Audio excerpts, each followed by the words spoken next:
Magandang hapon po sa inyong lahat. Ako si Jael Cornelio, isa akong sociologist at kasama dito sa Conversations on Faith and Society ng ISIP-ISAK. Ito na po, nakakailang episode na rin kami dito. Marami na kami napag-usapan. And time and again, we try to be as relevant as possible.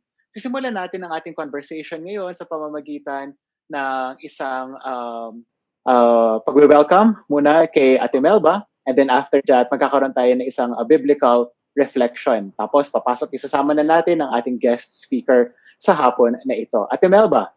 So, magandang gabi po sa ating lahat, sa Bayan ng Diyos, at sa lahat po ng mamamayan ng ating Republika.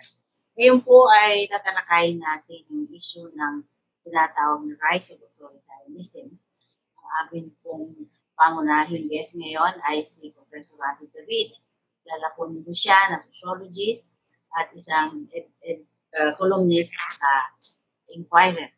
Ngayon po ay titingnan natin ng maigi yung paano magkakaroon tayo ng mga spaces, no? Kasi sinasabi ng mga tao, nagnaro na raw po ang democratic space, no?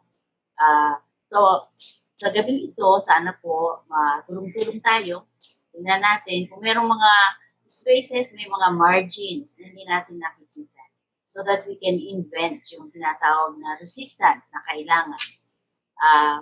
Baka hindi na nga rin tayo pwedeng pumunta rin sa mga nakaraan, ano, kaya ng people power, baka siguro merong mga sinasabi, unang-una ang ating salita ng Diyos, ang Biblia, mga biblical perspectives tungkol dito. Si Dr. Rico Villanueva will give us some reflections, no, na galing sa salita ng Diyos. So that may indicate kung saan tayo papunta. And then we will have our interview with Professor David, which is as our moderator, at si Marie naman po ang masusi na titingnan ng inyong mga questions or even mga galit, no, tungkol sa usapin ito. So, Jail and Rico, over to you. Good afternoon po mga kapatid. Ang sana po ay kasama namin kayo. Marami-rami tayo ngayon, no? Ang theme natin ngayon ay the rise of authoritarianism at ano ang itinuturo ng Biblia dito. Yung authoritarianism, ito yung basically, di ba, yung rule ng isang tao o kukunting tao. Yung power ay nakasentro lamang po sa very limited na mga tao o isang tao. And kung titingnan nyo po ang Bible, makikita nyo na ina-acknowledge nito yung danger talaga ng authoritarianism. That is why God gave laws concerning yung pagpipili ka na ng hari. For example, makikita natin sa Deuteronomy 17:14-20, sabi sa verse 15, yung ilalagay mong hari at sa iyo ang pipiliin ng Panginoon mong Diyos. Isa sa iyong mga kapatid ang ilalagay mong hari. Notice yung emphasis, no? Isa sa iyong mga kapatid, one of your brothers. Yung king, one of the brothers lamang. No? This implies that the king is not above his fellow Israelites. Ang tendency kasi pag naging hari na, no, nung panahon na yon, mag-iipon siya ng sobrang dami mga kabayo, pati mga asawa, kaya nagagalit ang Panginoon. Kaya sa verse 20, sinabi niya roon na upang ang kanyang puso, sabi sa verse 20, ay huwag magmataas sa kanyang mga kapatid. Notice, nirepeat na naman niya yung mga kapatid, no? Brothers, no? Kaya kasama lamang po natin yung hari, parang kasi we are all created in the image of God. And the word image in the Old Testament is used for kings. Pero ginamit ito sa tao, sa bawat tao. Ganyan po tayo ka-special. Kaya yung pangalawa na makikita natin dito, yung power ay emanates from the people. Sila yung pumipili ng mga judges. No? Kasama po sa law yan, sa Deuteronomy 16:18, na yung mga tao, sabi ron, you shall appoint judges and officers in all your towns. So sa bawat city, pipili po ng mga judges, pero pansinin niyo po, sino pumipili? Ang mga tao. Very interesting nga kasi yung democracy ay nauso po yan sa panahon na ng modern period. But even sa lumang tipan, makikita na natin yung mga prinsipyo ng democracy. Hindi po absolute ang power ng king. No? Sa Israel po, unlike the kings of the surrounding nations na talagang yung king talaga ang may power, di ba? Sabi nila, ang utos ng hari hindi mababali. Pero sa Israel po, sa kautusan po ng Panginoon, ang power po ng king hindi absolute dahil ang absolute authority po ay yung Torah, the book of the law. Kaya nga, ang utos ng Diyos sa hari, kung papapansin niyo po sa Deuteronomy 17:18, na kapag siya ay uupo na sa trono ng kanyang kaharian, sabi roon, ay kanyang isusulat pa yung kautusan. O kopyahin niya po yun. Wala pa kasing mga typewriter noon or whatever. Typewriter, luma na rin pala yun. Laptop, whatever. Pero biruin niyo yun, kokopyahin niyo yung by hand, tapos babasahin niyo yun sa lahat ng araw ng kanyang buhay upang siya'y matutong matakot sa Diyos. The fear of the Lord. Kasi po, pag ang hari naging very powerful, isa nakasabi na niyang stupid pati ang Diyos. Di ba may mga haring ganun? May mga presidenteng ganun, no? Kaya sabi rito, upang isagawa niya ang lahat ng mga salita ng kautusang ito. At pag ang hahari po, hindi po sumusunod sa Diyos, meron pong pinili ang Diyos na mga propeta. No? Ang Diyos po mismo ang pumipili sa mga propeta.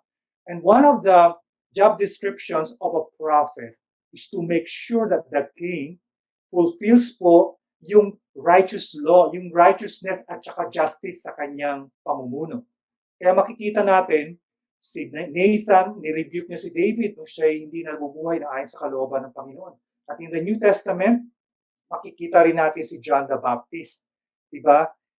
Sinabihan niya mismo yung hari, mali yung ginagawa mo kasi si King Herod, inagaw niya po yung asawa ng kapatid niya. Biriin mo yun. Pero hindi sila natatakot kahit hari pa yun, because they believe na dapat ang hari, sinusunod niya yung batas. He's not above the law.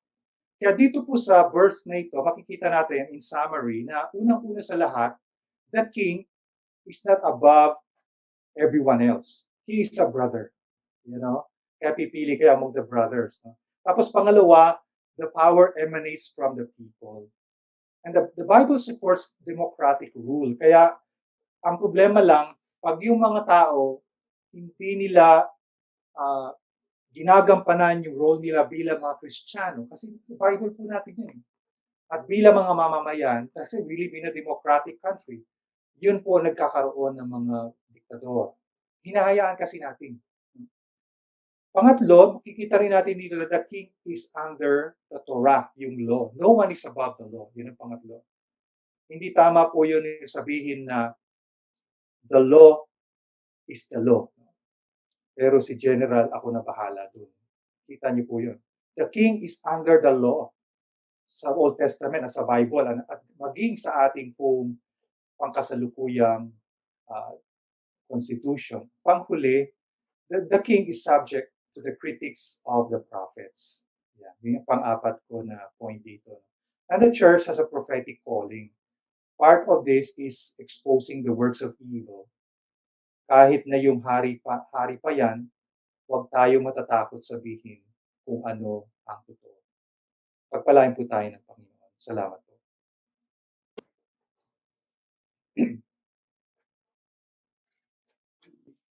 Maraming salamat po, Rico. Those are very, very powerful reflections, especially yung kahalagahan ng pagiging conscious ng hari sa panahon na ito, sa panahon nila at sa panahon na ito. And I'm really hoping na yung conversation natin ngayon will also deepen yung pag-unawa natin sa ating situation ngayon. How do we understand the leadership today and how do we understand our role as Christians? Batid ko, gaya ng mga napag-usapan natin in the previous episodes, na marami sa atin ng mga Christians, mga Bible-believing Christians, nababagabag, nagkakaroon ng mga alinlangan, nagkakaroon ng mga confusion about the situation right now na pinagdadaanan natin. And some are really, really asking very important and honest questions about how do we move forward. And this is why we're very privileged na sa gabing ito, we have with us a sociologist, one of the most eminent sociologists in our country today, to shed light on the circumstances that we are in right now. Along the way, ipapasok ulit natin ang mga biblical reflections natin bilang tayo naman ay isang community ng mga nagtatanong, nagsasaliksik about what our faith says about our situation today. Without further much ado, allow me to introduce to you our very, very special guest tonight. Si Professor Randy David is Professor Emeritus at the Department of Sociology at UP Diliman. Marami sa inyo kilala na siya, napapanood na siya noon at pinabasa na ang kanyang mga column and at kanyang mga nasulat mga libro. Professor Randy, welcome to our conversation on faith and society. Hello po, kamusta po kayo? Hi, hello, Jail. Good evening sa lahat. Opo. Right now, Sir Randy, there are about 90 na nanonood na ngayon sa atin and some of them are already asking questions. Meron tayo as far as Abu Dhabi sa UAE na nanonood ngayon. And I bet that many of them will be asking a lot of questions along the way. Siguro simulan natin, Sir Randy, sa situation natin ngayon. Ano? A lot of people say, and may mga claims sa media, mga experts na nagsasabi na this is the rise of authoritarianism. I want to ask you, do you agree with that statement? And if so, how did we get here after all these years of democracy? Sige po. Well, yung authoritarianism, matagal na ito, no? Pero may bagong elemento itong kasalukuyang authoritarianism na kaiba sa mga naunang tipo ng authoritarianism. No? Kaya ibinibida nga ni Pangulong Duterte that he has been able to do certain things, including break the backbone of the oligarchy without having to declare martial law. Kasi yung mga unang type ng authoritarianism, normally naitatag yan as a result of a coup d'etat, or a self-coup, as in the case of Marcos, nagdeklara ng martial law, sinuspend ang constitution. No? Pero yung kasalukuyang authoritarianism ngayon ay na-elect yung mga authoritarians. No? In other words, they get into power through election. No? It's so reminiscent nung nangyari kay Hitler at kay Mussolini. Itong mga taong ito, they did not grab power. They were elected into office in the same manner that most of the people or all of the people we regard today as authoritarians, for instance, sa Turkey, sa Hungary, even sa America, si Trump, no? And of course, President Duterte, no? These people were elected into office. So, sa akin, simple ang pagkaunawa ko ng authoritarianism. It's a style of government where the leader, the president, or the highest official of the land, of the nation, ang sinasabi niya sa mga tao ay, things are very different. Malala na ang ating mga problema. We cannot govern as though business was usual. In other words, extraordinary ang panahon, and therefore the extraordinary times call for extraordinary solutions. No? Kaya, ewan ko kung marami sa inyo ang nakakaalala na yung inaugural address ni President Duterte sa Malacanang, no? Meron siyang sinabi doon na hindi ko malimutan eh. Ang sabi niya, our problems are so difficult to solve that I hope, sabi niya, that I will be given some leeway in solving them. No? Now, that already gives you a clue kung ano niya na I will do things differently and I hope that I won't be violating the law. But if I don't adhere to the strict letter of the law, kayo nang bahalang magpaumanhin. I hope you will understand because we cannot govern this country in the way it has been previously governed. No? So, nangyari ang nangyari. Hindi lamang siya binigyan ng leeway, kung hindi halos lahat ng kanyang sinasabi sa kanyang mga speeches, sinasangayunan ng Kongreso na dapat a separate branch of government. Kaya meron tayong separation of powers na siyang buod ng isang constitutional republic. No? Ang judikatura na dapat mag-check din sa mga desisyon ng mga politiko, and normally, nagiging moot and academic yung mga sinusubmit sa kanilang, no? Yung burokrasya na dapat, siya rin ang nagsasabi sa executive na hindi po pwedeng gawin yan, hindi nagsasabi ng ganun, no? Yung mga police, the law enforcers, at saka yung military, na dapat sana, yan ang sa ating bureaucracy, ang buod ng professionalismo, wala na lamang sinasabi. No? In other words, the chief executive gets to do the things that he wants to do without being sued or checked by anyone. That is the character of contemporary authoritarianism. You don't need to declare martial law if the branches of government that are supposed to be there to check you don't check you. So this is how you're approaching, Sir Randy, authoritarianism. The absence of checks and balances.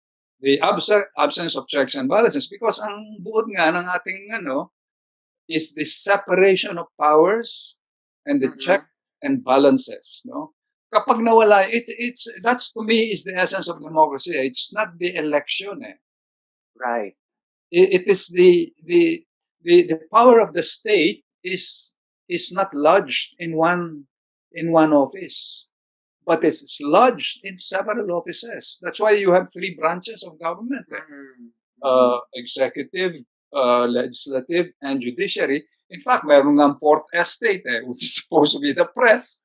Right. No? Wala kung nagkakaroon ng chilling effect na minumura ka in public, no? And walang nag-check. Takot lahat. Sir Randy, sa social media, ang sasabihin ng mga tao, anong press freedom, anong fourth estate na wala na? Meron pa rin namang GMA, meron pa namang CNN, meron pa namang TV5. So, ibig sabihin, parang ang sinasabi nila, yung pag-shutdown ng ABS-CBN cannot be framed as an attack on press freedom or attack on Rappler for that matter as an attack on press freedom. How would you respond to that framing ng issue na yan? Well, tingnan natin kung if who is going to be very bold now. No, you can be sued for libel. Good point. Hindi ka i-arrestuin just like that. Halimbawa, if may-ari ka ng isang network, hindi ka naman sasabihan na you're violating the law. No. Itatanong sa'yo, when is your franchise renewal due? No? In what other businesses are the owners of your corporation engaged in? No? Do you pay your taxes? This is the thing.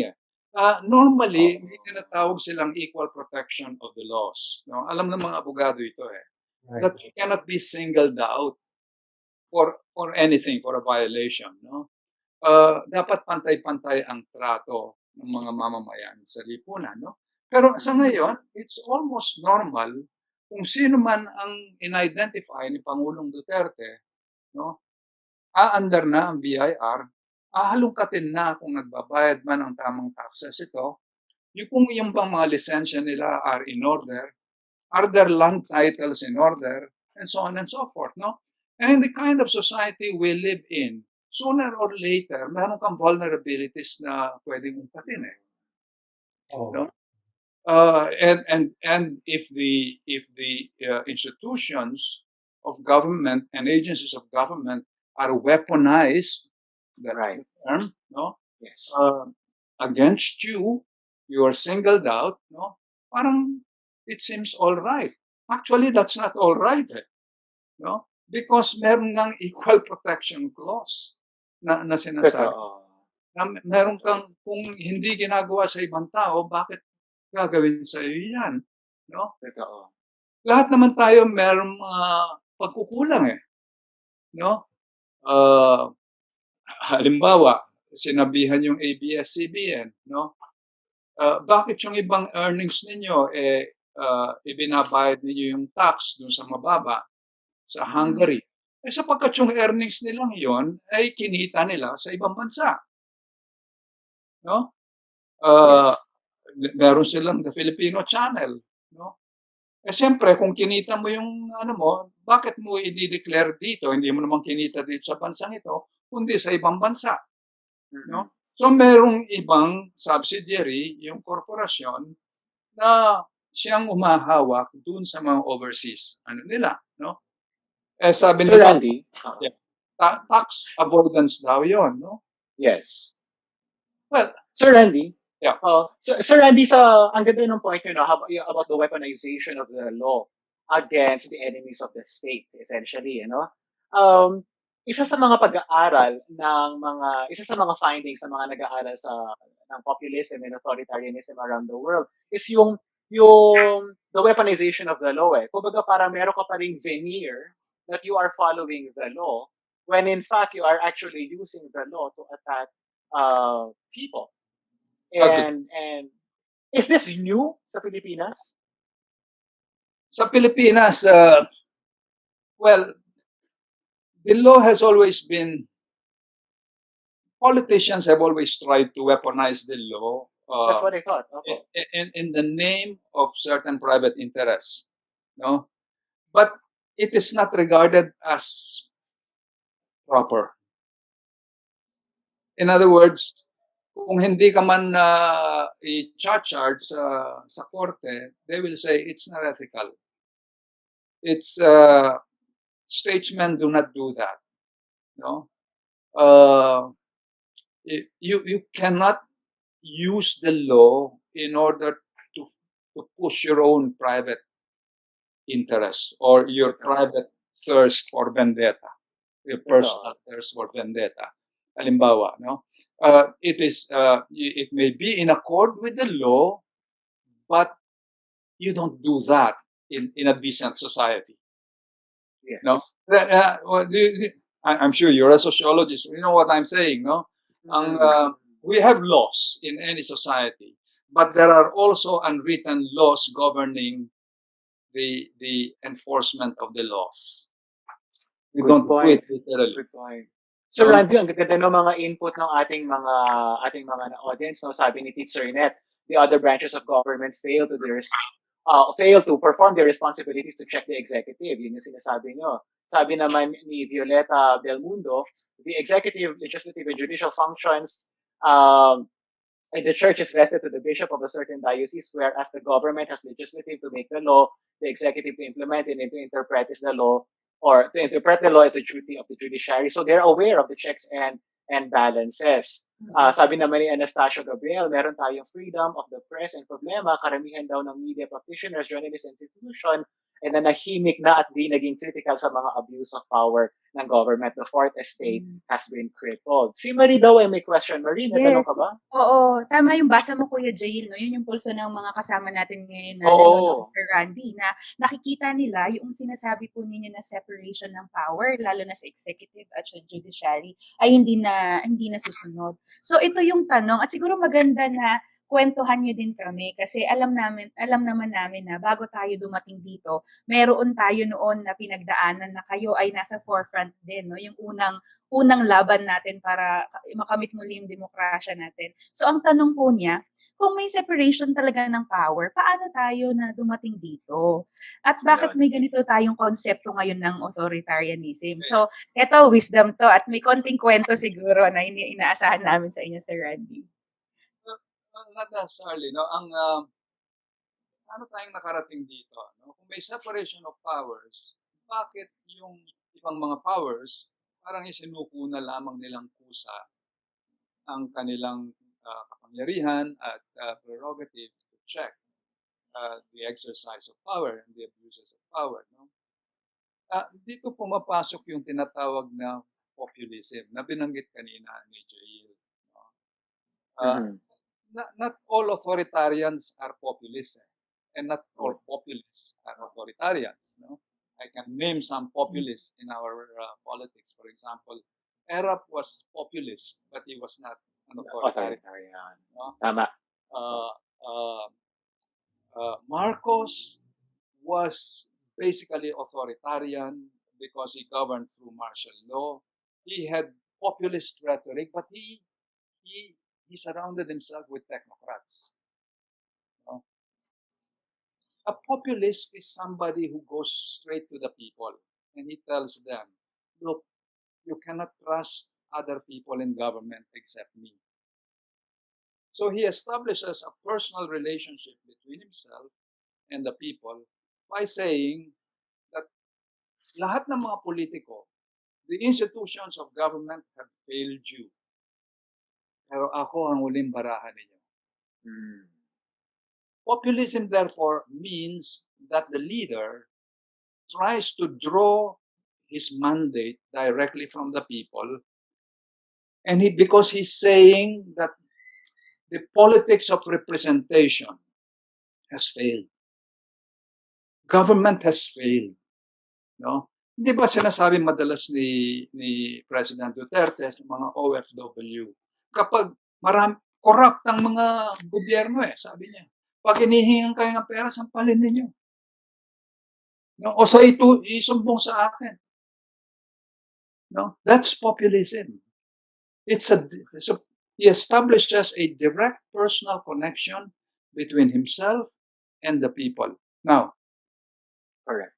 does a leader always succeed in getting that kind of trust from the people whom he says, ako ang diretso ninyong leader, no?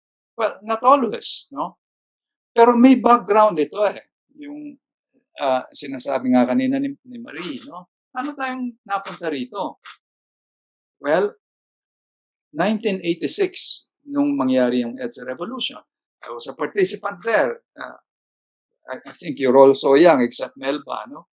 4 years old lang ako nun, Sir Randy. Who's my generation. That was 32 years ago, no? Yeah. Kung ikaw ay, let us say, you were 20 at that time, may pag-iisip ka na, plus 32, you're about 52, 55 years old today, no? Siguro you're part of the army of professionals, no? Inis na inis ka na. Ang taas-taas ng expectation ng mga tao sa EDSA, no? Pero after 32 years ng EDSA, hindi naman 32, no? 19, let's say, kailan naging president? 4 years ago. 28 years of EDSA.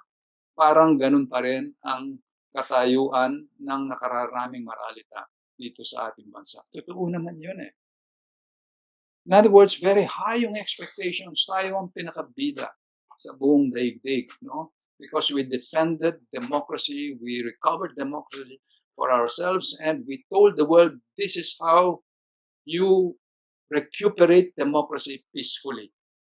And palakpak ang buong mundo. Now, where were we after 28 years? No? Yung mahihirap, ganun pa rin. No? Ang mayayaman, sobrang yaman. No? So there must be something wrong. Pagkatapos, ang EDSA was inaugurated by Mrs. Aquino. And it ended with Mrs. Aquino's son.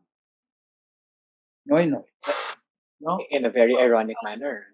To me, at ang pinalitan ni Duterte ay si Noy. No? Hindi natin alam na nangyayari yung resentment na yon sa kalooban ng nakararaming Pilipino. Actually, political scientists and political sociologists misinterpreted what was happening. But we should have known, actually, kung tutuusin mo, in the run-up to the 2016 elections, ang nangunguna talaga was Binay, who's populist. Nakaka-identify ang madla sa kanya. No? Whereas ang tingin nila kay Mar, kay Mar ay parang twin lamang ni Pinoy, no? Si Grace Poe, ganun din, comes from the same the same political tradition, no? In a sense, no? Dun siguro yung failure ng identification niya with her father, no? Because definitely, when FPJ ran in 2004, it was as a populist alternative to Gloria, and yet Gloria won, no? So, ang daming frustration at resentment ng mga tao, no? And normally authoritarian populists rise up, no, in against a background of demoralization, of resentment, of anger, and a sense of betrayal by the public, that they were betrayed by their leaders. No? Sir Randy, Yeah. Our audience ay nakaka-agree, ano? Dito, sabi ni Beba at Artist Nabong, we wasted people power. Tapos sabi naman ni Reynaldo Munda, armed forces are loyal to PRRD only because he has been giving them financial perks. At marami pa ako mga comments na nakikita dito. Sabi naman ni Reyes Manny, tatay nga po ang tawag kay PRRD. Hindi ba parang, Sir Randy, yung populism na to, malalim ang pinag-uugatan niya eh. At I see what you're saying na merong frustration and disappointment eh, because we reached a high level watermark, no, if you will, noong 1986, and the expectation was, yes, we're gonna be free and we're gonna develop. And I agree with you, that's also my assessment. Pero, even Pangulong Duterte did not expect to win.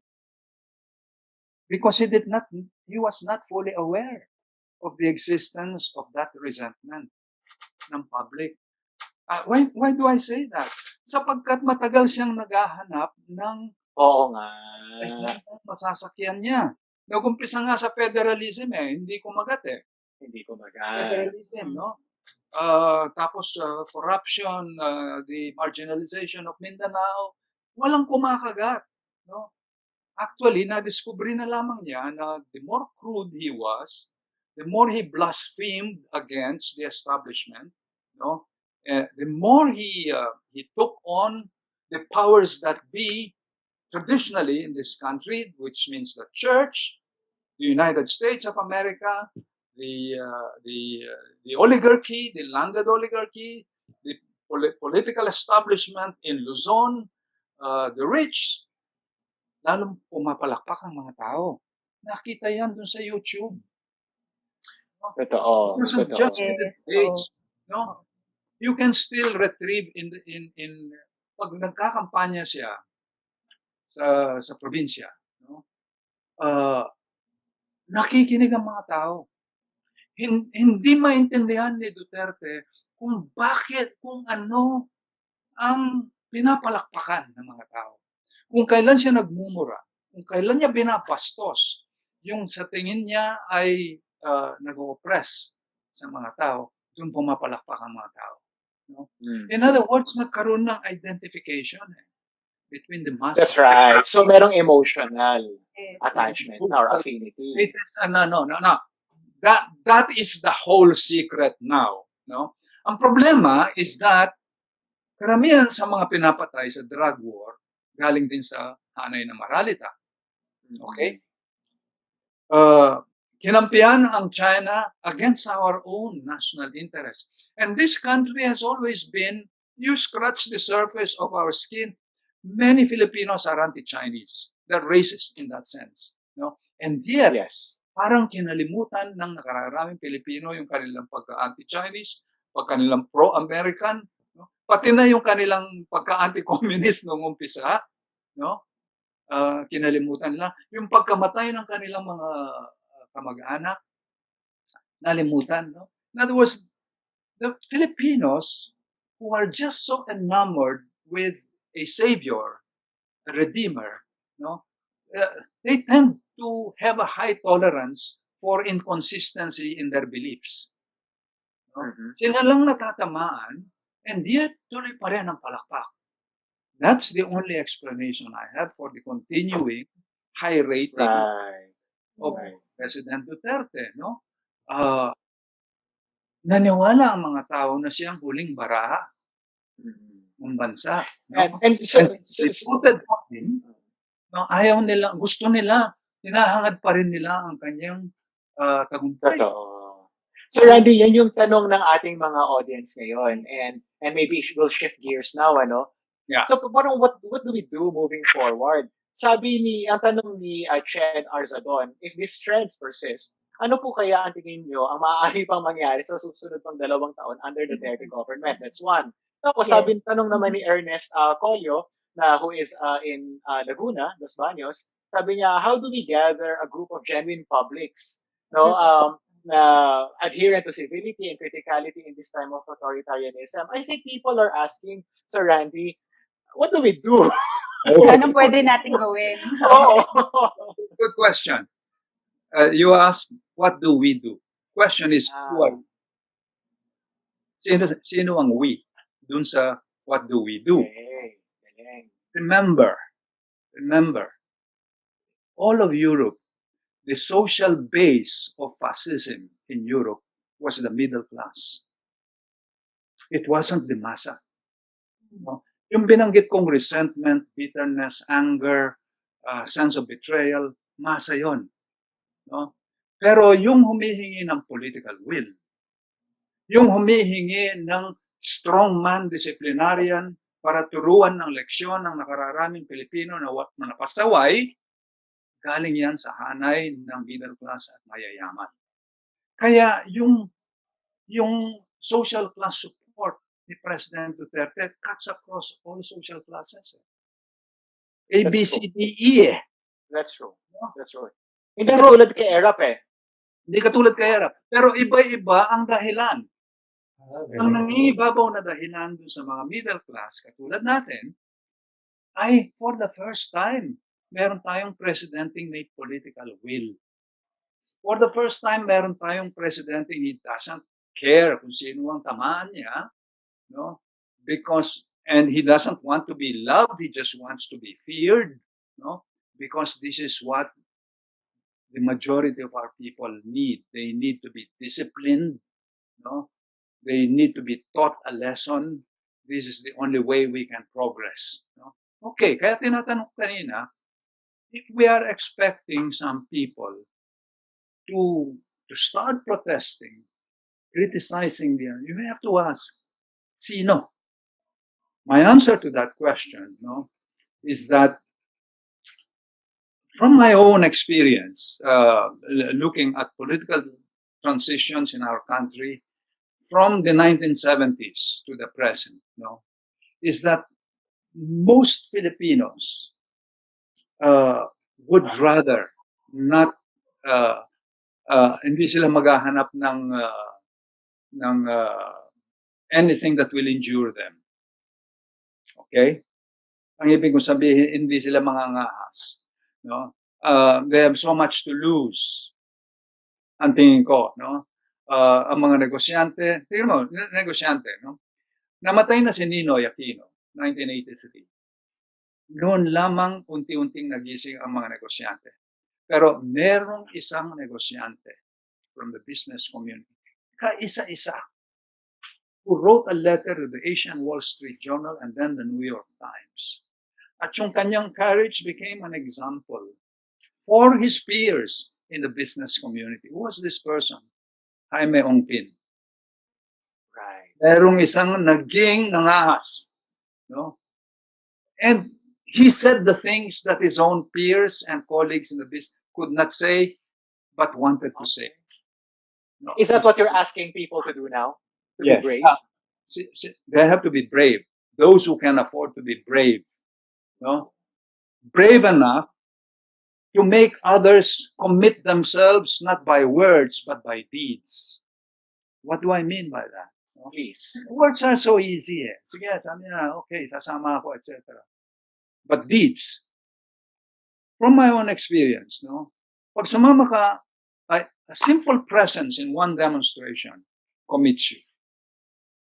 A signature, your signature added to a statement commits you. No? A small contribution you make towards something commits you, not words. People are not always ready for the things that some of us are ready to do. Some of us are ready to be in prison. No? some of us are ready to be arrested. You know? In my case, I'm 74 years old. I don't really care. You know? I feel that I've failed the generation of my children. You know? So I'm ready for anything. Gusto nila? Okay. Now, I can't speak for the rest of our people, and I can understand them because many of them have so much to lose. No? So my point is, if you look at how 1986 happened, it was gradual. No, not many of us expected it, but it was building slow by slow. Its first manifestation was the funeral of Ninoy Aquino. That's true, 1983. 1983. Now, you cannot get arrested for participating in a funeral. A funeral procession, that's right. A funeral procession. More than 1 million people attended the funeral. And your presence in that funeral gave you some courage and an investment in the change in your country, although you may not have conceptualized it like that. It became, however, a necessary prelude to the snap election. Which took here 3 years later. 3 years later. Kaming lahat talagang we were just so despondent, feeling so desperate, no? Namatay na nga itong si Ninoy. What are the Filipino people waiting for?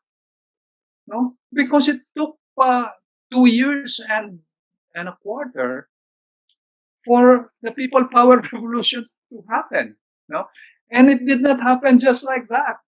There had to be an election where it could be proven that Marcos had cheated. It backfired on Marcos. Second stone, all right? And then Cory said, let's boycott all the companies owned by the cronies of Marcos. And demonstration every other day, all over the country. So, it was a gradual, before the EDSA revolution. So Randy, ang ganda ng reflection yun na yan kasi it gives some spark of hope, I have to admit, na parang, okay, we might be in this darkness at this point in time, but let's galvanize our resources and our efforts para magkaroon ng ng parang momentum. That's what you're saying.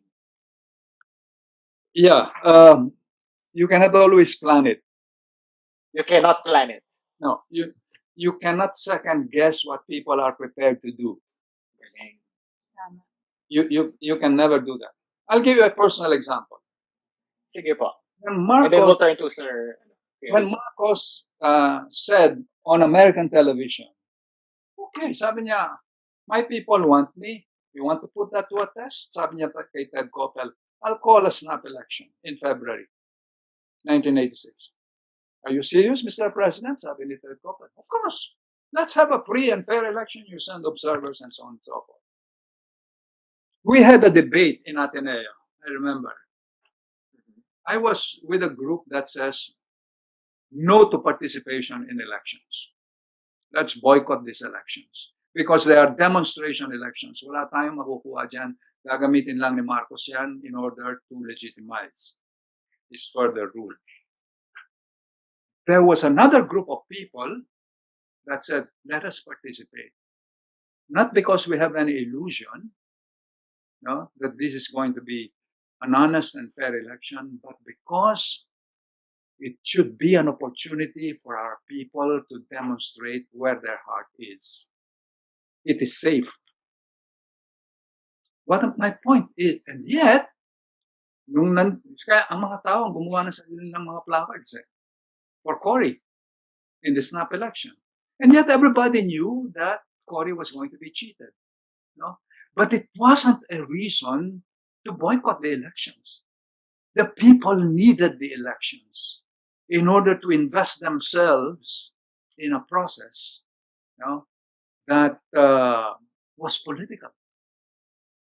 And when they felt frustrated, yung galit nila sumambulat talaga, like a volcano. Now, can you plan that? Nobody planned that. Nobody planned EDSA. You cannot. No? So, ang ano dyan is that you have to read the signs of the times as they unfold. No?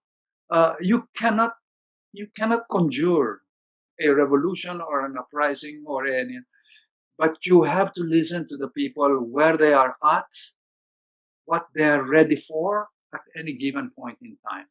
But in the meantime, those of us na mulat, who have the awareness, no, must continue the process of education by simply asking one question. Okay, if you believe in this government, just answer one question. And that question is, what has this government done for you to improve your lives? How many low-cost housing projects has it established for the poor? How many jobs has it created for the poor? And how many livelihood projects has it given to the poor? Magbilang tayo, no?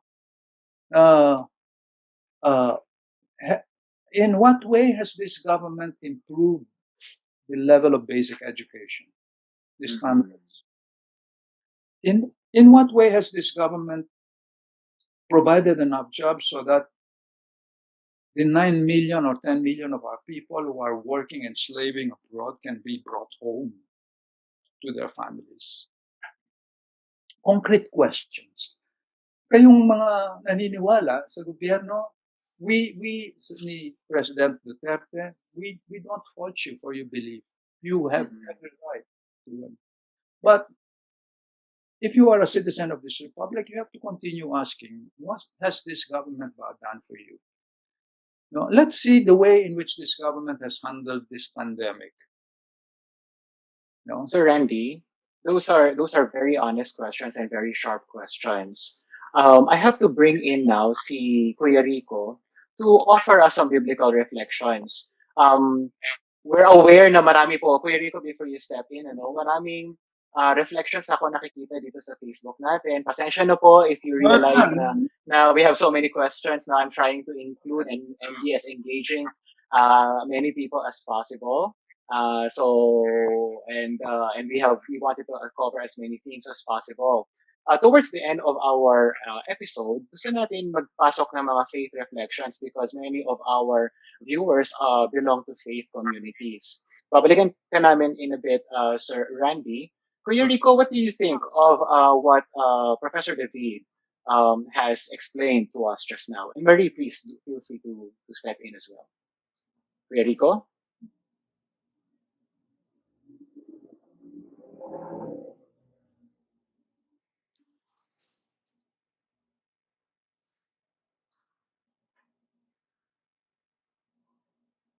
Kuya Rico? You're muted, so please unmute yourself. Sorry, Sige, okay. once more. Kala ko dinisent na ako, hindi na ako pinag- So, yeah. Kita nyo yung pagka ikaw ay pinatahimik na, gano'n, So, one of the things na nag-strike sa akin yung earlier, yung separation of powers, nawala na eh. At katulad ng binanggit ko kanina sa devotion natin, ang design talaga ng Diyos nung una, hindi magkaroon ng hari eh. Kaya lang, kasi alam ng Diyos yun na pagka yung power napunta sa isang tao, maraming abuse. At kung titingnan mo naman ang Bible, si Solomon, 700 lang naman ang asawa niya, 300 ang kabit, Mga ganon, Tapos super dami. I mean, lahat ng mga abuses na mangyayari talaga ron. So,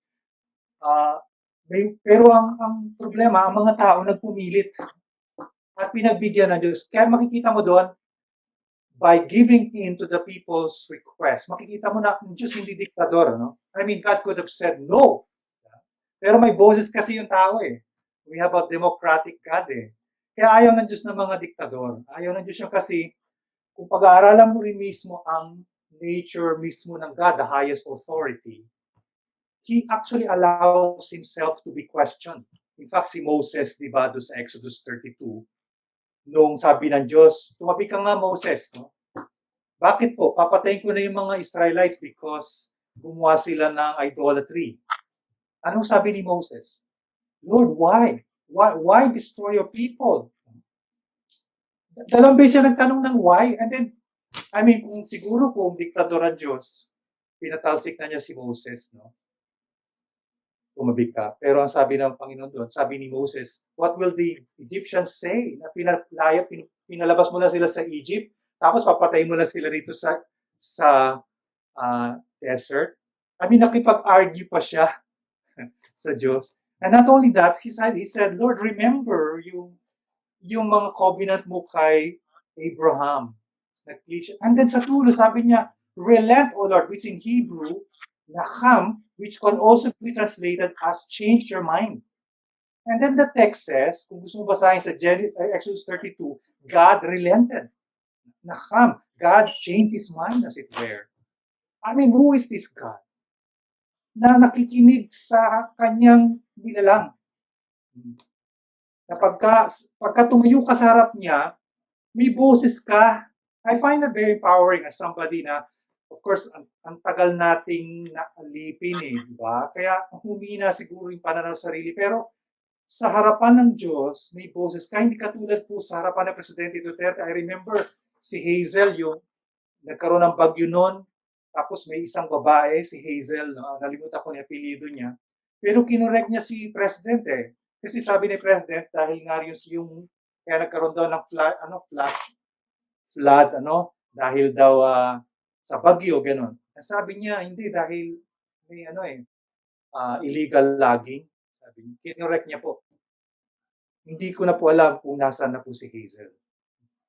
Wala na po. Since then. I don't know, yung mga nakikinig sa atin, baka po alam niyo yung kwento. Hinahanap ko na po siya, hindi ko na siya makikita. Ganun po ba yun, mga kapatid, na meron tayong Diyos na pwede ka magtanong I mean, Jesus Christ himself said, my God, why have you forsaken me? You can ask, why? Bakit sa tao, pag nagtanong ka ng bakit, delikado. Di ba? And that is what I don't like, mga kapatid. And sa akin, mga kapatid, dito, Jael, sasabihin ko na rin, na mali po yung theology na itinuturo sa atin. And I think one problem is, nakafocus lang tayo lagi sa isang verse. And what is that? Romans 13. Submit. Pero hindi natin napapansin yung kabuuan Paano, kapatid, kung harap-harapan na malinig ginagawa? Sino ba talaga yung sasabit mo? Mas mataas nga yung Diyos. Kaya dumating yung panahon na hindi na ginagawa ng isang leader ang tama, sino susundin mo? Di ba kaya nga sabi sa Acts 5:29, we would rather obey God than man. At ang tanong ngayon, katulad na sinabi rin ni Sir Randy, naintindihan ko rin po yun, na yung mga kapatiran natin, mga Christians, ang hirap po talagang bitiwan yun yung trust. Kasi kaya po hindi binibitiwan ng mga ibang Christians, and I believe na yung Romans 13, kasi pag sinabi mo, ibig mo sabihin nagkamali ang Diyos. Yun It's talking about trusting in God. And to question President Duterte is actually to question the wisdom of God who placed him there.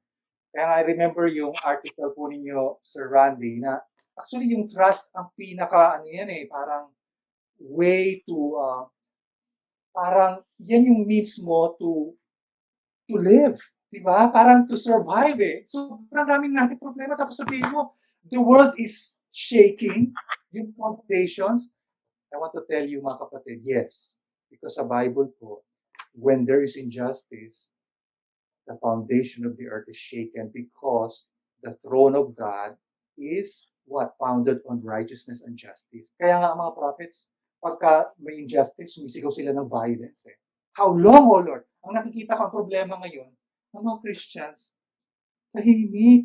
Hindi lang yun, pure-blooded DDS. I do not understand that. And please, I respect you kung talaga sinusunod mo si Duterte ka na. Pero ganito na lang kahit sabihin mo pang successful siya, ang sukatan ba ng pagsunod sa isang tao dahil successful siya? Sa Genesis 6, doon po yung puno-puno ng mga success. Pero ang dami rin pong violence.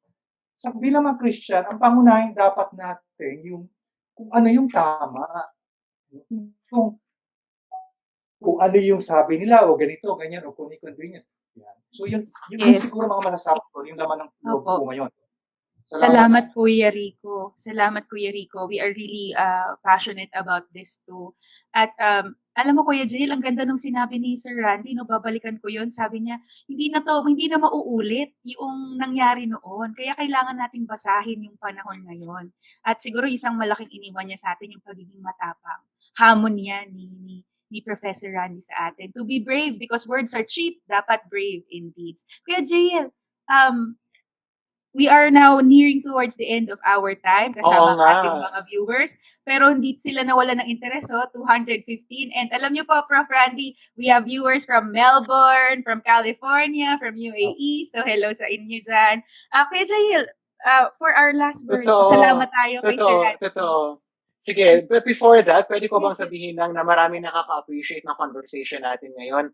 Oo. Pasensya na po, alam niyo po na we try to cover as many things as possible. So if the conversation was pretty fast-paced and if you felt that I was butting in, pasensya na po, we really wanted to cover as many topics as possible. Sabi ni Patricia Sarenas, I really hope many people are watching this online discussion. Si Michael, thanks for clarifying Romans 13. We need a very strong fourth estate, the mass media. Sabi ni Veronica, please do not end yet at 7. Mukhang hindi tayo mag-end ng 7. Veronica, konting extension lang. Hindi naman talaga tayo nakakatapos ng 7. We're really very thankful for all this. Si Jay Laksamana, Sir Randy, before we hear from you, your last words, no? Sabi ni Jay Laksamana, EDSA was a spontaneous uprising, but as Conrad de Quiros said, spontaneity is a product of preparation. At that time, there was a robust mass movement. Today, there is hardly any mass movement. There is, however, social media. So parang hopeful, but not so hopeful. Sir Randy, last words from you before we turn over to Ate Melba. Well, I remember siguro a year before EDSA, the mass movement that was being referred to, it's really snowballed, from even before the assassination of Ninoy Aquino in 83. Hindi ko narinig si Randy. I think I am on mute. No, you're not. Sige, carry on. Lumapit lang po kayo, siguro. I remember that wala pang social media noon, of course, 1980s. But the absence of social media did not prevent. I was a member of a group then called Kaakbay. It was founded by the late Senator Pepe Diokno. Ang pangunahing project was to go from one subdivision to another and talk to the middle class in their homes, and engage them. Makasalita ng 10 minutes si Pepe and then questions, intelligent questions from people. This was before 1986, Yun ang unang tinatawag naming truth forum. Doon nang galing yung aking programa later on na public forum. The intention was to engage people so that lahat ng mga questions nila ay mahanapan ng sagot. The principle being that we can disagree with one another, but we should try to validate each other's position. Hindi pwedeng magtago tayo sa pananaw na, okay, you're entitled to your own position and to your own beliefs and I'm entitled to mine. Hindi tayo nagkakaigi dyan, pasensyahan na lamang. No, it shouldn't be like that. Because that is precisely what contemporary social media wants us to do.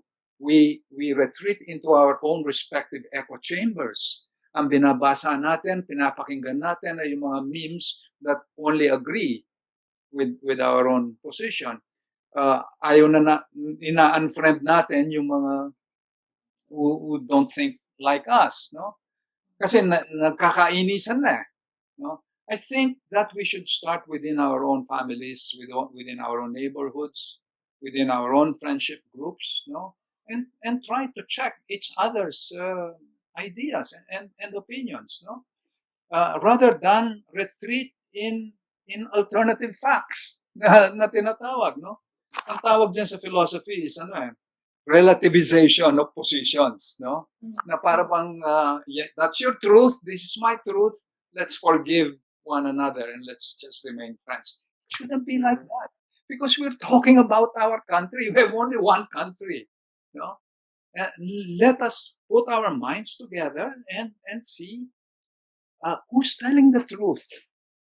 What are the facts? No? How can we move forward? No?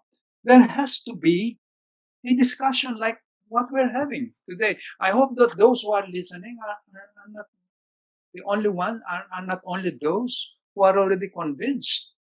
No? We should reach out to people who do not agree with us. No?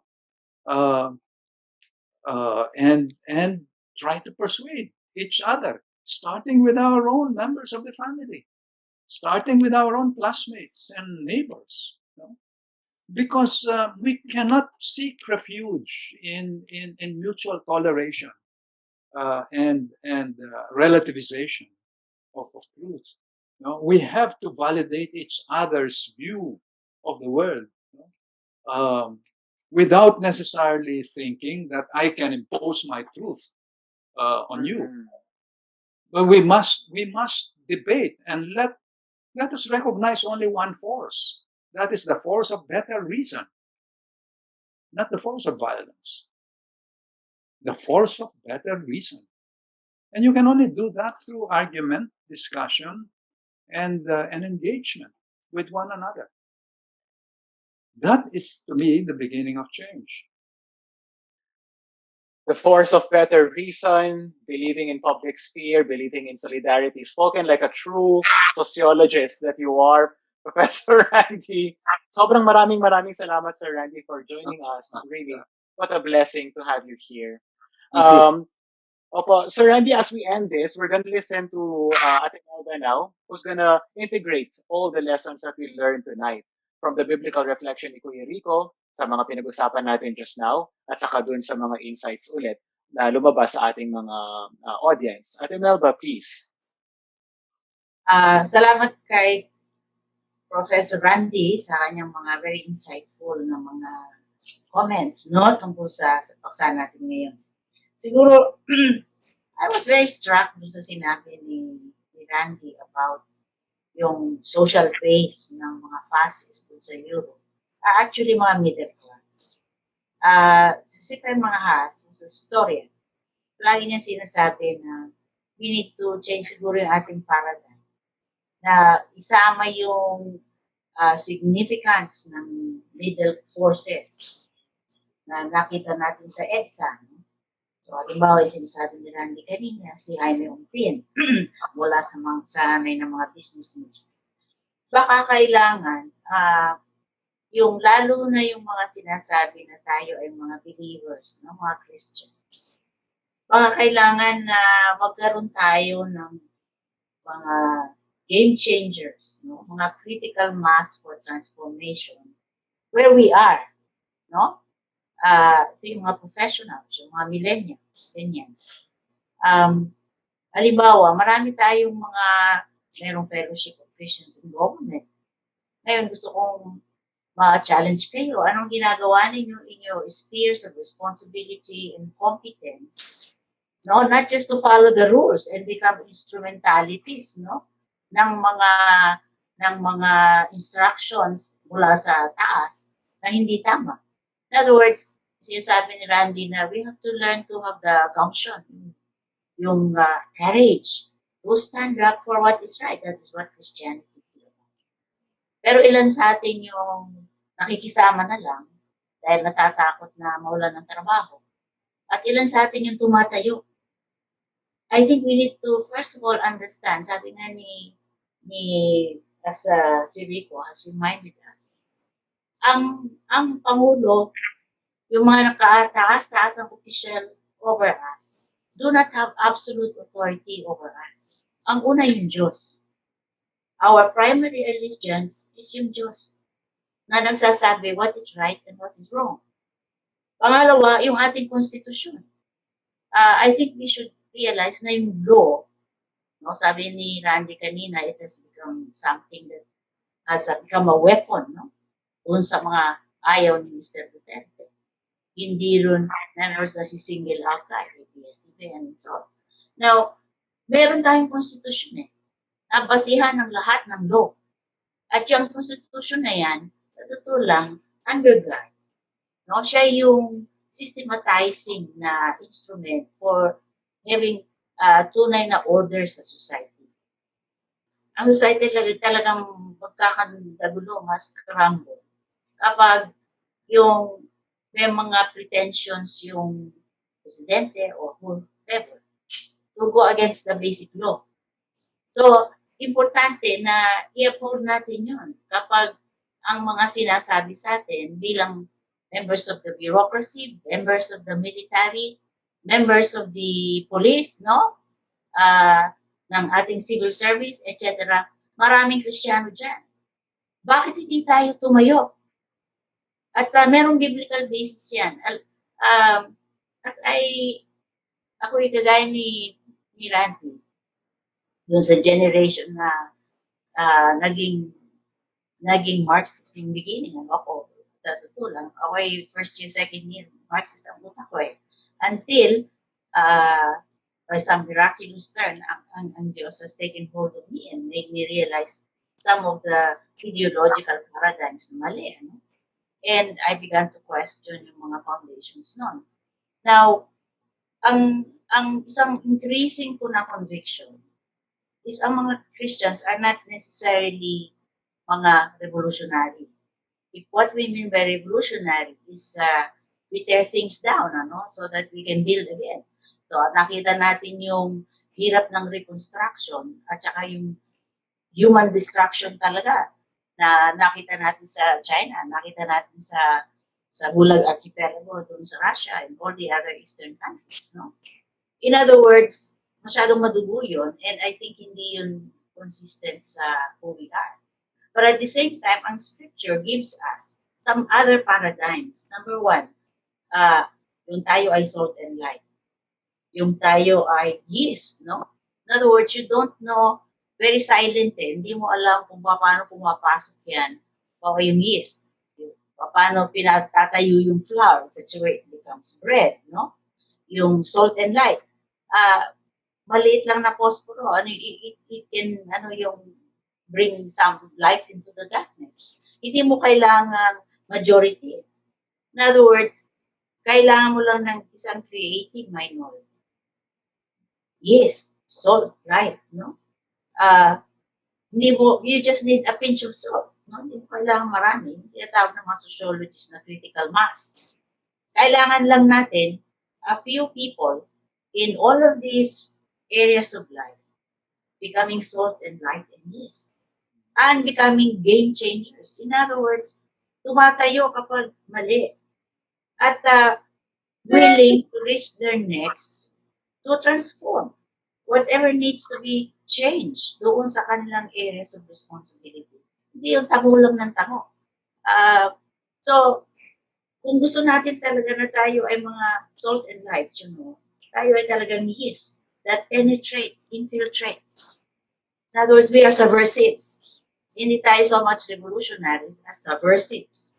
We have a responsibility to subvert whatever is bad in those spheres of competency. So, isa yun. Mga game changers talaga dapat tayo. Pero quietly, kagaya nung martial law, meron tinatawag na deep penetration agents, mga DPA. Yung mga forum ng ISACC, marami kaming nadidiscover ng mga DPA. No? Sabi sa akin, ito, sige dito, DPA yung kaya rin yan sa NICA. So, never mind. Let them hear what we are doing. Hindi naman tayo mga revolutionary, pero subversive tayo. In other words, we must be prepared to subvert whatever needs to be subverted dun sa ating spheres of responsibility. So, isa yun. That's part of yung tinatawag na reinventing resistance when you have a narrow democratic space. No? Kagaya ng early church. Ang early church cannot insert themselves in political spheres dahil nasa absolute authority sila ng mga Caesars. The Roman colonial Rome, yung government, na wala ka talagang say, wala kang boss.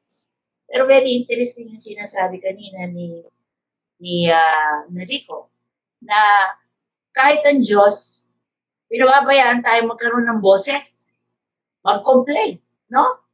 To cry out sa Kanya, bakit ganito? How long, oh Lord, are we going to deal with this? Kagaya ni Habakkuk. In other words, kung ang Diyos, pinababayaan tayo na magkaroon ng boses para sa ating mga hinaing, bakit hindi natin gawin yun? bilang mga Kristiyano. Bakit ang feeling natin palaging Romans 13 tayo? Yung sinasabi nga ni Rico kanina. Pero importante na in any kind of society, kailangan talaga merong prophetic element. Kaya yung Israel, binigyan ka ng ganong check and balance. Merong king, merong prophet, at merong priest. No? And usually sa Old Testament, may tension yung tatlo na yun. But in Jesus, sabi in the New Testament, si Jesus has united all of those offices, prophet, priest, and king. At sa tingin ko, ganun din ang church. Meron tayo prophetic na office. Dapat ang church should be the critiquing element, yung conscience sa society. Pag hindi natin ginagawa yun, then we get into this hole, palagay ko sinasabi, ang problema kasi ng Pilipinas, we are made in the image of America, yung church. And when the church is theologically captive, doon sa mga pinagsasabi ng mga tao sa labas, ang nangyayari, we cannot even respond to our own political needs. Hindi tayo dahil palaging Romans 13. So, I think it's important to get away from that kind of theological captivity. Tayo mga Pilipino na Kristiyano. Magkaroon tayo ng sarili nating isip, magkaroon ng sariling reflection sa salita ng Diyos in such a way na we are able to discern. Yung sinasabi kanina ni Randy, yung pakinggan yung mga tao, pakinggan yung signs of the times.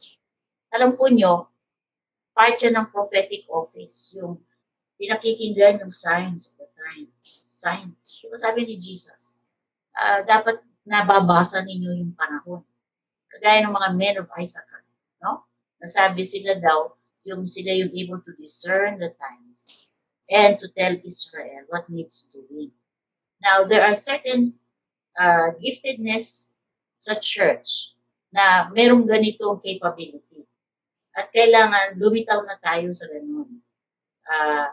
Mga tao na marunong tumingin sa panahon. At sakyan yun. Ang tawag dyan theologically, kairos moments. And I think this is a kairos moment. Kailangan dinidesign natin maigi na saan ang ating mga kababayan. At marinig ang kanilang mga hinatid. Saan yung madali nang pumutok? Yung sinasabi ni Randy kanina, nagkaroon ng critical mass yung resentment. And so si Duterte naiboto. Now, I think it's important for us to also yung sinasabi si Randy kanina tungkol sa voicing outrage. At saka making small gestures na actually, even if it's a small gesture, it commits you. Ang gusto kong challenge sa ating mga millennials, halimbawa, there are 18 million millennials. At alam ko, marami tayong viewers na millennials. At gusto ninyo na meron kayong gagawin.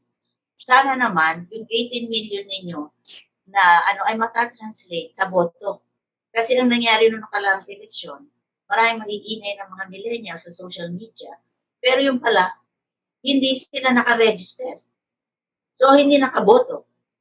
In other words, may mga instrumentalities tayo. May mga opportunities tayo. May mga responsibilities tayo. May civics tayo na consciousness. Dapat. It's not enough to, dahil nakapag-comment tayo sa social media or whatever. Sabi nga ni Randy, words are cheap. Kailangan matuto tayo to act. Even in doing small gestures. Like trying to register. Kasi, ang isang lesson, yung generation namin nila Randy, isang lesson sa people power. There is always the outside chance. And I think ito yung pinaniniwalaan natin na sovereign control and providence ng ating Diyos. In other words, you do what is right, even if ang feeling mo, minimal ang possibility of success. Doesn't matter. We just do what is right. And gano'n ang ginawa natin doon sa EDSA. I mean, hindi natin alam kung anong mangyayari doon. But we felt this is right, We have to stand there and stay the hand of bloodshed. So, ibig sabihin, we need to be people na palaging naniniwala, trusting in the possibility of the outside chance, that in the margins of the impossible, what looks like impossible, God can intervene, and help us as His people. So, faith yan eh. Kahit sa politika, kailangan natin ng faith, pananampalataya. Hindi lang yung how to get saved.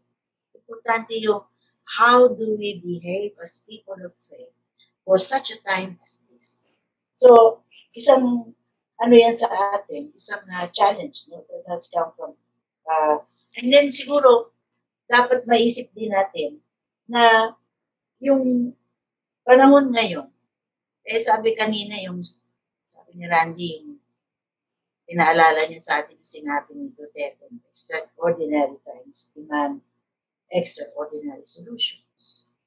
Now, dalawang bagay yun. You can have extraordinary solutions that break the law, that enslave people, that deepen yung stranglehold ng kanilang mga tinatawag na false theologies. Or you can also be people na talagang magkakaroon ng boses. We can also be people na have the courage to be prophets once again sa ating society, maging konsyensya. And we can also be people na talaga nakakonect sa ating mga mamamayan. Ang problema natin yata karamihan ng ating mga mamamayan, wala pang shift sa mental models, tinatawag na sa anthropology ng mga mental models, of how the world works. Even if meron tayong infrastructure, even if may infrastructure tayo ng democracy, kaya ngayon sinasabi, hindi naman yata tayo demokrasya.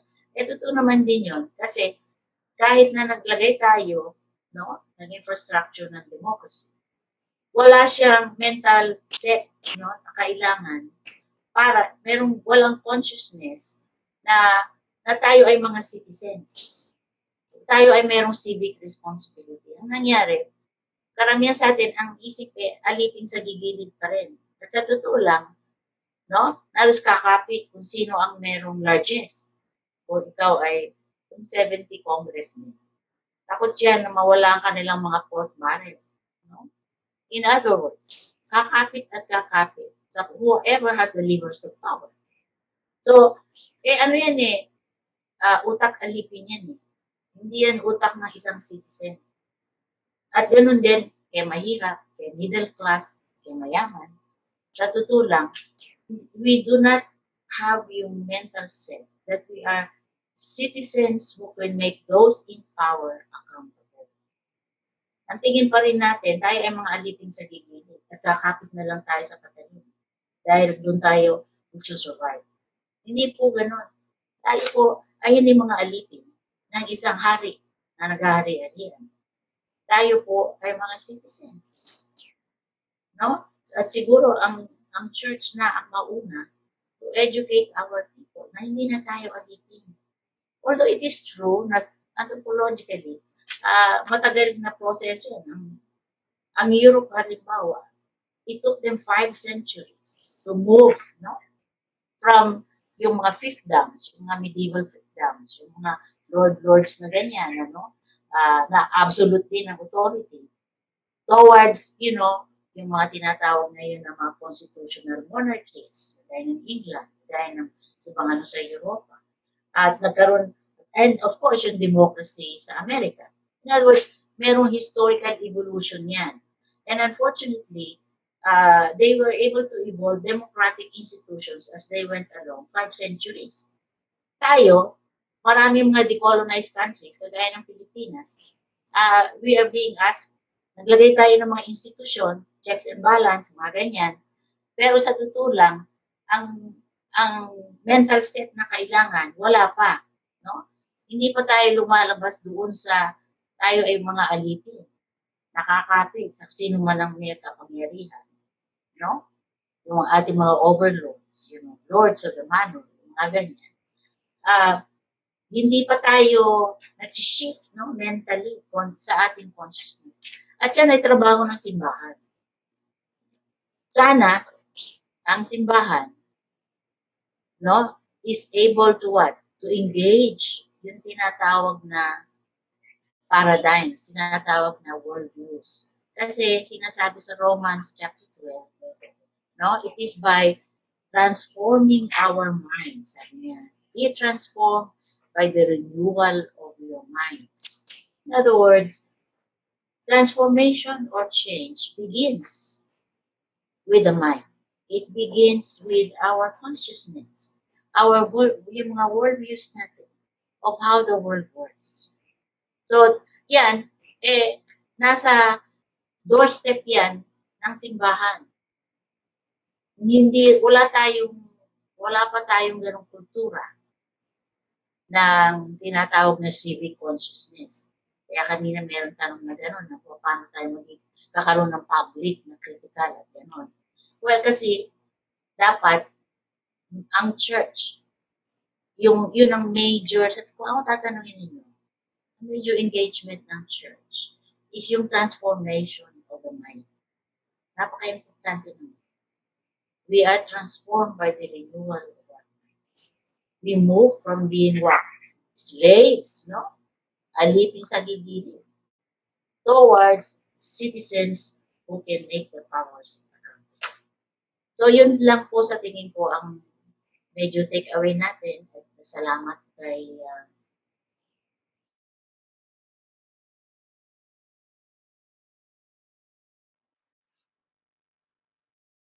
Alright, so nagkaroon po tayo ng konting technical problem just now.